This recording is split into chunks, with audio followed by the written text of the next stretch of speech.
Hello, Kelvin is in the middle of School of Medicine at UC Irvine today. And even though I didn't go to medical school here, but I did my residency and undergrad here, so in a way, it's kind of related.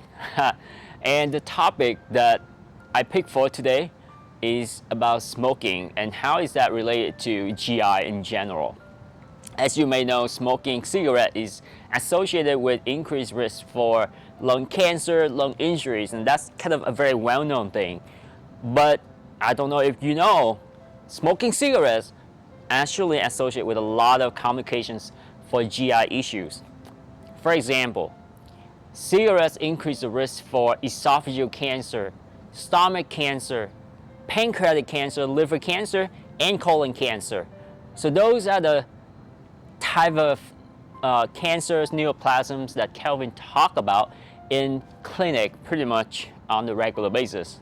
So for example, when I do colonoscopy and people ask me, so I have polyps, doctor, how can I prevent to have polyps in the future? If I know the patient actually have a history of smoking, I would say stop smoking, because we do know that smoking increases your risk for having polyps as well as having colon cancer.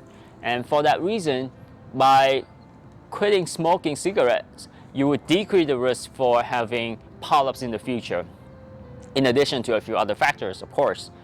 So that's just one example that how smoking is bad for you when it comes to cancer that is related to the GI tract. Now, we also know that when people have alcohol and smoking at the same time as risk factors, then you also increase your risk for esophageal cancer and stomach cancer or gastric cancer. And that's also a very well-known thing as well. So when patients have chronic inflammation in the stomach, chronic inflammation in the esophagus, and basically they ask, what can we do to prevent any further injuries and later on the risk for cancer? Then I also say quit smoking, quit drinking, because those also increase the risk for having cancer in the esophagus and in the stomach. Pancreatic cancer has gained a lot of popularity recently, mainly because it seems to be such a disease, such a cancer, that when people diagnosed with it, they only have very few months left to live. And you hear many stories, many famous people actually diagnosed with it. Steve Jobs, for example, actually diagnosed with pancreatic cancer, even though it's a little bit different type of the typical pancreatic cancer that you usually see. But the bottom line is, many patients, when they diagnosed with pancreatic cancer, they have up to 6 months to live. And many times it's actually already metastasizing to other organs, and especially the surrounding areas of the pancreas, so liver and stomach and other organs in the vicinity are at risk for having metastasis. And the scary part is, not like breast cancer or colon cancer, with pancreatic cancer there is no real preventative or screening modality that we could use to screen people for pancreatic cancer. And even the guideline to, when we know some people are at risk for it and actually do some screening, is still very vague in general. And so, but we know for sure, smoking cigarettes will increase your risk for pancreatic cancer and also increase your risk for having pancreatitis, which is inflammation of the pancreas. If you ever have pancreatitis, which is inflammation of the pancreas, you would know how painful it could be. People usually end up in the ER when they have pancreatitis, and when it becomes a chronic problem, then you would have a higher risk for having pancreatic cancer from the chronic pancreatitis. And one of the recommendations, if you drink alcohol and if you smoke cigarettes, we will say stop drinking and stop smoking, because that will also increase the risk for pancreatitis. We also know that when people have hepatitis, which is inflammation of the liver, for example, the studies have shown if people have hepatitis B and smoking at the same time, and lo and behold, many of these patients actually drinking as well, which is very common. And so by having cigarette in the body, you increase the risk for having inflammation of the liver, you increase the risk for having higher viral load, which eventually translate to having a higher risk for having liver cancer as well. So I'm sharing with you all of this just with the bottom line, which is basically saying by smoking cigarette, you would increase your risk for having any GI related cancer.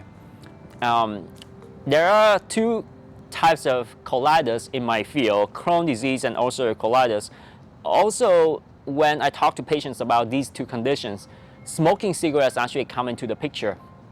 And the recommendation is, especially with Crohn's disease, we know that smoking will increase your risk for having colitis or even a flare-up from Crohn's colitis. In fact, many patients with Crohn's disease would end up having surgeries for the disease when it's not well controlled with medications. And after surgeries, if you actually still smoking, it's not just impairing the healing process after surgery, but that would also put you at risk for having colitis again sooner than expected. And so we do know that smoking is a big deal when it comes to Crohn's colitis. Now, when it comes to ulcerative colitis, it's a little bit different.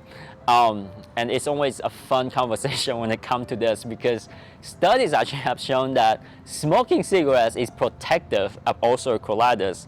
Weird, right? I mean, I'm not gonna promote smoking to my patients with ulcerative colitis, but the stories, these true stories, that many patients, when they probably have an underlying colitis that is not symptomatic, but the moment they quit smoking cigarettes, now they're symptomatic. And when they did the study, it's actually proven that it is something with smoking and ulcerative colitis, that smoking is actually protective. That being said, again, Kelvin is not recommend to smoke so that you can prevent having ulcerative colitis. It is just kind of a fun fact kind of thing that I want to throw it out there. All right, so those are all the things that I can think of that when it comes to smoking.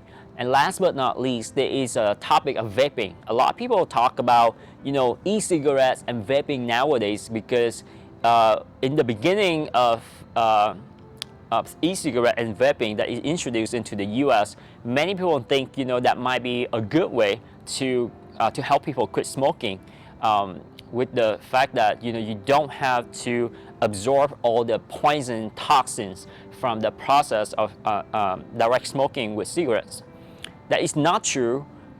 Many of the liquid that people use for vaping is detectable that there are evidence of carcinogens in those liquids. So what it means is that there, the substances that promote the process of having cancer is there in those liquids that people use for vaping. So it's actually not as benign as you think. Yes, it is at the lower concentration.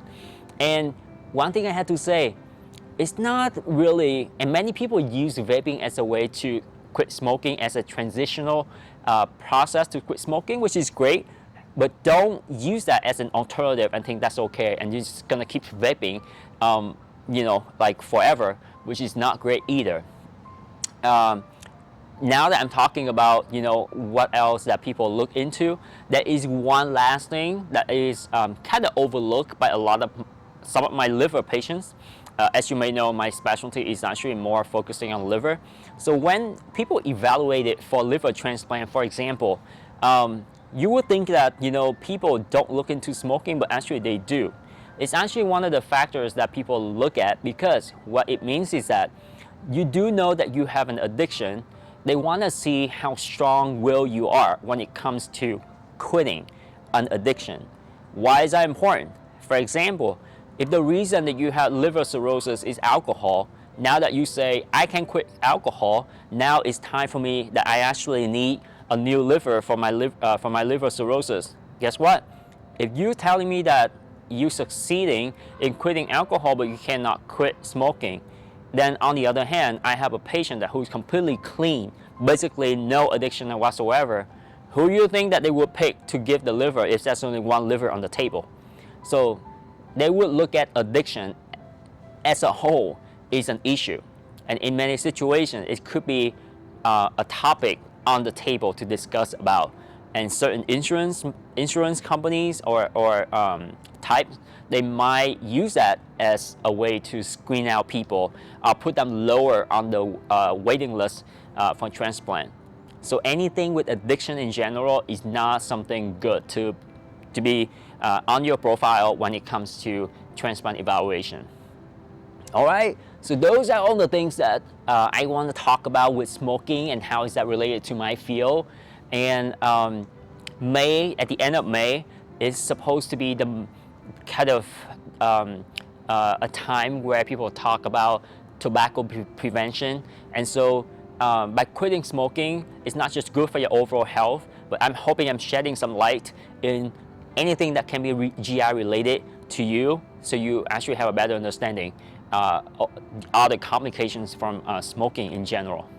That's it for now. Ciao. Alright, you guys have been watching my YouTube channel of Dr. Kelvin Nguyen.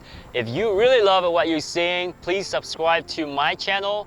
You can do it for me, or you can do it for the duck in the background. They would love it too. See you next time.